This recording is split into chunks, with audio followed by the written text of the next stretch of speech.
Welcome to the first of 3 sessions of the Minnesota FFA SAE Symposium. You might be wondering, what is the symposium thing? Or what is an SAE? Or even, what do I do with an SAE? If you have any of these questions, or really anything related to a supervised agricultural experience, you are in the right place. This series has many goals, but they all relate to the central idea of a supervised agricultural experience. In this first session, we're going to discuss the basics of what a supervised agricultural experience is. We'll discover some of your hobbies and passions, and finally, pull everything together in the end to find out what experience fits you the best.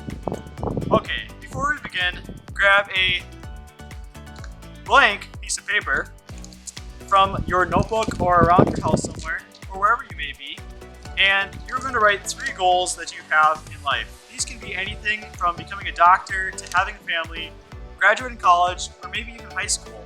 Take a moment now to pause this video and write these down, just like I have here.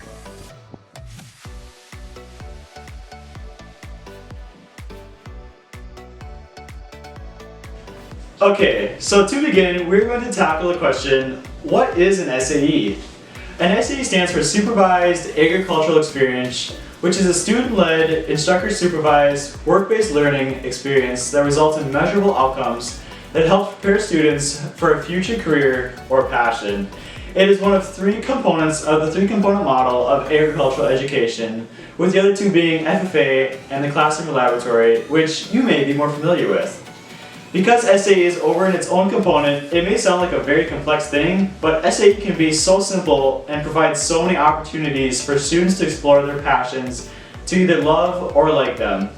They can make lots of decisions with their money or management practices, and they can find ways to efficiently use it while always having an instructor or trusted adult to provide guidance. I encourage you to pause this video right now and ponder more questions that you may have about what an SAE is. Take these questions into your advisor or to a trusted adult and have them answer these, or find another trusted adult within the Minnesota FFA Association to answer them. I would also encourage you to take a look at the SAE for All resources from National FFA if you want to explore on your own. Take about a minute now to pause this video.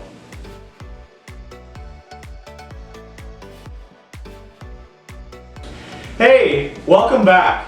Okay, now that we know what an SAE is, we can take it to the next step, which is finding what you have as a passion right now.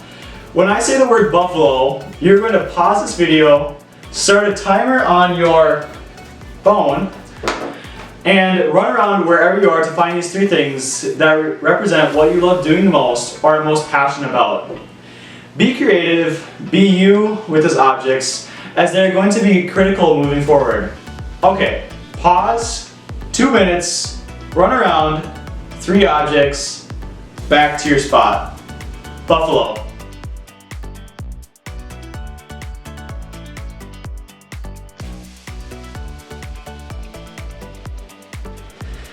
Now that you have your 3 objects, get the piece of paper and pencil or pen you had earlier for your goals and flip it over to the blank side.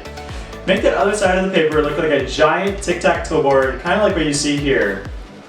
Write the 3 things that you just got in that column. In the middle box, write some thoughts to yourself about why you love doing that or have a passion for it. Pause this video now to take a couple of minutes to write these thoughts.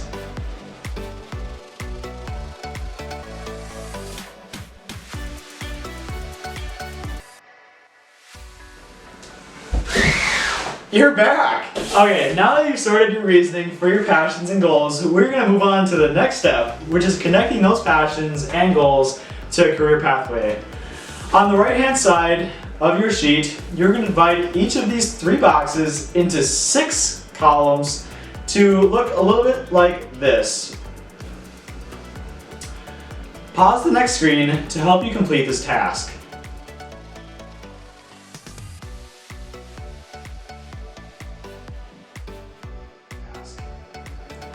Now you've completed this, let's check out what this means. In the top box on that side, you put plant systems. This pathway is going to be anything regarding plants and plant sciences, which could include anything like studying the effects of variables on plants or working on a crop farm and scouting crops. Next is environmental and natural resources, which would contribute to anything dealing with the environment and really anything contained within the natural resources system.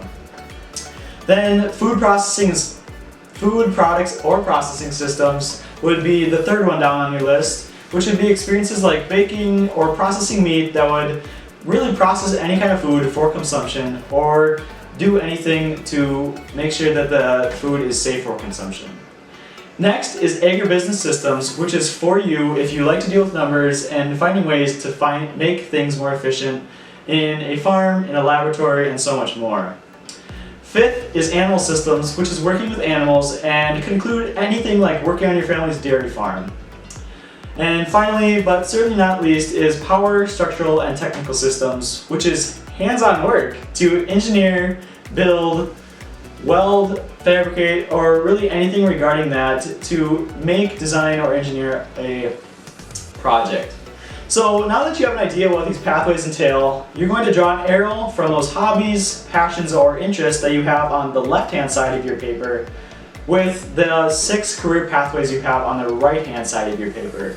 So when you get done, it's going to look a little bit like the next graphic. If you still have questions about what each pathway is, I encourage you to contact your FFA advisor or head over to the National FFA website again to find more information about what each of them is and how they work.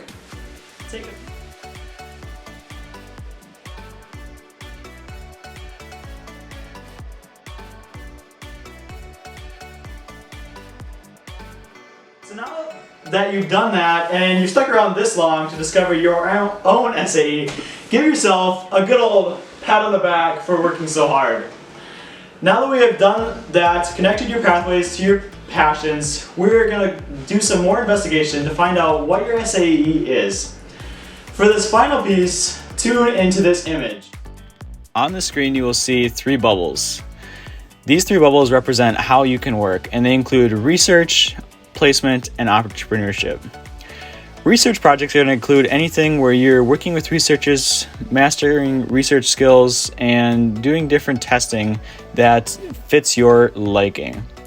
Placement opportunities are going to be where you would work for somebody, or maybe you have an internship, or you're going to be mentored by somebody where it can be paid or unpaid for an experience in a certain field. Finally, entrepreneurship is where you would own your own business and you would be self-sustainable with the advice of others. To complete this activity, simply match up the words placement, entrepreneurship, or research with the corresponding bubble you think it matches with.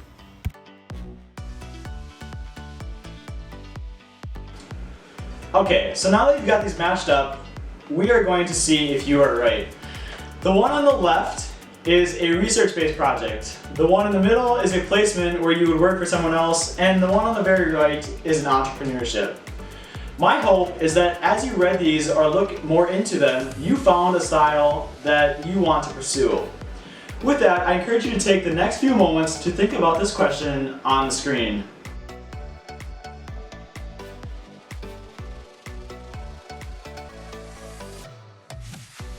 Welcome back to the final part of this video. Thank you so much for joining me as we went step by step to uncover what SAE is going to work best for you. As you go from this video, I encourage you to explore. There are great resources online to find more information. You have your awesome advisors, and you always have Minnesota FFA to help you with your questions. Think about these questions as the video ends to reflect on today and find out at least 2 things to do moving forward with your own SAE. Thank you again, and tune into the next session as I talk about ways to add value to the project that you're about to create. Bye!